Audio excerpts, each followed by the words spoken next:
नमस्कार। पीके real info पर आप सभी का हार्दिक स्वागत है। साथियों, उत्तर प्रदेश में पंचायत चुनाव को लेकर तेजी से बिगुल बजने लगा है। जो भी नए दावेदार इस बार चुनाव में आना चाहते हैं, चाहे वो प्रधानी का चुनाव लड़ना चाहते हों, बीडीसी का चुनाव लड़ना चाहते हों या फिर जिला पंचायत सदस्य का चुनाव लड़ना चाहते हों, सभी लोगों के मन में एक ही डाउट है कि इस बार 2026 के पंचायत चुनाव में कौन सी सीट रहेगी। आरक्षण को लेकर उनके मन में जो डाउट है, वो डाउट आज के इस वीडियो में हम क्लियर करने वाले हैं। साथ ही साथ आरक्षण को लेकर कुछ नया नियम भी लागू किया गया है, जो कि जानना आपको बहुत ही ज़रूरी है कि आपकी ग्राम पंचायत में इस बार 2026 में कौन सी सीट आएगी। उसी सीट के अकॉर्डिंग आप चुनाव लड़ पाएंगे। सीधी सी बात है, यदि आप ओबीसी के हैं तो भाई ओबीसी सीट आएगी तभी तो लड़ पाएंगे। एससी वर्ग के हैं तो एससी सीट आएगी तो चुनाव लड़ पाएंगे, या फिर जनरल हैं तो जनरल में तो सभी चुनाव लड़ सकते हैं। तो आइए बिना किसी देरी के इन्फॉर्मेटिव वीडियो को शुरू करना चाहेंगे। इससे पहले आपसे छोटा सा निवेदन करते हैं, चैनल पर नए हैं तो कृपया चैनल को सब्सक्राइब कर लें, वीडियो को लाइक कर दें। आइए बिना किसी देरी के इन्फॉर्मेटिव वीडियो को शुरू करते हैं। साथियों, यूपी पंचायत चुनाव 2026 ग्राम पंचायतों का पुनर्गठन पूरा, ये नया नोटिफिकेशन निकल कर आया हुआ है यूपी पंचायत चुनाव 2026 के अंतर्गत। अब सीट आरक्षण पर फोकस। हमने आप सभी को बताया कि चुनाव की तैयारियां धीरे धीरे तेज हो रही हैं। जैसे जैसे समय कम हो रहा है वैसे वैसे तैयारियां तेजी से बढ़ रही हैं। जानिए किसे कितना मिलेगा हक। UP panchayat election 2026, UP panchayat चुनाव 2026 को लेकर तैयारियां तेज हैं।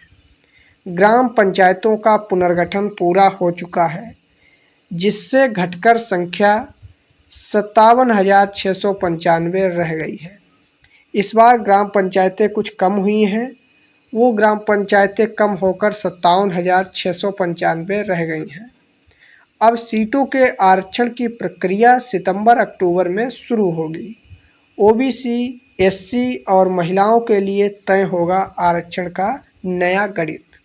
जो भी ओबीसी या फिर एससी हैं या फिर महिलाएं हैं, उनके लिए नया आरक्षण तय होगा। सो देख सकते हैं आरक्षित सीटों का आंकड़ा। ओबीसी के लिए 27%, एससी के लिए 20.69%। ये आंकड़ा निकलकर आया हुआ है 2026 के चुनाव के लिए। त्रिस्तरीय पंचायत चुनाव में 27% सीटें अन्य पिछड़ा वर्ग, ओबीसी के लिए 20.69%, अनुसूचित जाति इसे कहते हैं एससी 0.56, अनुसूचित जनजाति इसे कहते हैं एसटी के लिए आरक्षित होंगी। इसके अलावा इन सभी वर्गों की महिलाओं के लिए कुल आरक्षित सीटों में से 33% हिस्सेदारी तय की गई है। इसका मतलब है कि महिलाओं को भी पंचायत सत्ता में व्यापक भागीदारी मिलेगी।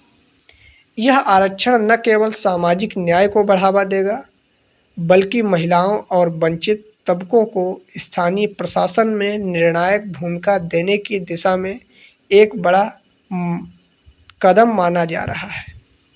साथियों, इस बार महिलाओं के आरक्षण के लिए भी काफ़ी बड़ा कुछ नया कदम उठाया जा रहा है। देखिए, एसटी जो है, अनुसूचित जनजाति, अपने उत्तर प्रदेश में बहुत ही नाम मात्र की संख्या है, तो उसको 0.56% आरक्षण दिया जाएगा। एसटी की संख्या ही नहीं ज़्यादा, नाम मात्र की है, 2% मुश्किल से होगी। बाकी एससी भी हैं, ओबीसी भी हैं, जनरल तो बहुत ही हैं। तो ये आरक्षित सीटों को लेकर एक आंकड़ा निकल कर आया हुआ, समझ लिया होगा कि कैसा क्या आरक्षण का इस बार फॉर्मूला रहने वाला है। तो वीडियो कैसा लगा नीचे कमेंट में अपनी राय अवश्य बताइएगा। और मिलते हैं फिर नेक्स्ट नई अपडेट में नई जानकारी के साथ। तब तक के लिए आप सभी को जय हिंद, वंदे मातरम साथियों।